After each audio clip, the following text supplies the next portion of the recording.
Welcome back. In our last episode, we explored the different UK visa options and kicked off our budgeting series by talking about housing. Today, we move on to utilities and bills, costs you'll be paying every single month in the UK.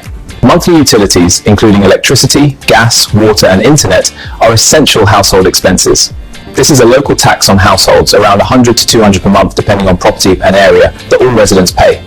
Used to fund local services. As a tenant, you usually pay it unless otherwise arranged. In late 2025, UK food prices were up 3 to 4% year-on-year ONS data due to global inflation. For rough guidance, a family of 3 might spend £300 to £500 on everyday expenses. And cars carry fuel and parking costs. These are part of our everyday expenses that impact us all. With adding another several £100s per month to everyday expenses. Also factor in one-time costs, furniture, deposit, visa fees, flights, possibly shipping personal effects. As we see in these everyday expenses, particularly in the UK transaction, if you're moving without a secure job, like for family reunion or student reasons, be prepared to look for work. For work visas, salaries must meet homework thresholds. Notably, as of 2024, the general skilled worker minimum salaries from £26,000 to £38,700. Visa or a student visa, which may allow part-time work, UK salaries vary by profession and city. Also factor in one-time costs, furniture, deposit, visa fees, flights, Student visa holders can usually work part-time, up to 20 hours a week during term. Full-time in holidays, and full-time if on a doctorate course. Graduates on a post-study work visa can work at any skill level for up to 2 years, as noted. Under most visas except work,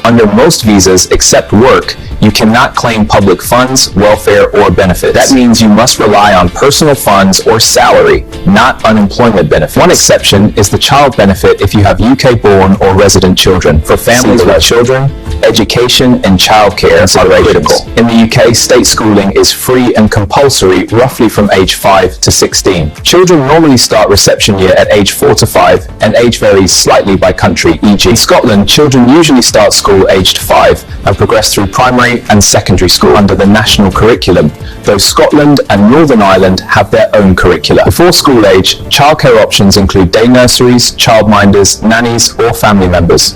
Nursery and childminder fees are a major expense. In England, a full-time nursery place, 50 hours a week, costs on average £12,425 per year for a child under 2. Even part-time 25 hours costs are high, about £70 a week in England for under 2s. And much more in Scotland and Wales. Scotland around £122 per week, Wales around £155 per week.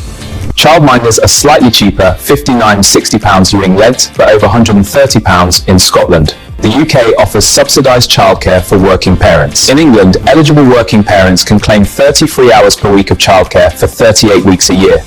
That is about 1,140 hours per year for each child aged 9 months to 4 years. From September 2025, this is extended to all children under 5. Eligibility depends on parent income. Similar schemes exist in the other nations. In Scotland, all 3–4-year-olds get 30 free hours. In Wales, every 3 to 4-year-old gets 10 funded hours, with working parents eligible for another 20 hours. We covered costs of childcare in detail in the previous episode. Watch the video for details. This video is for information purposes only. UK immigration laws can change at any time, so reach out to them for proper guidance. See you in our next video. My name is Emmy. Bye for now. See you.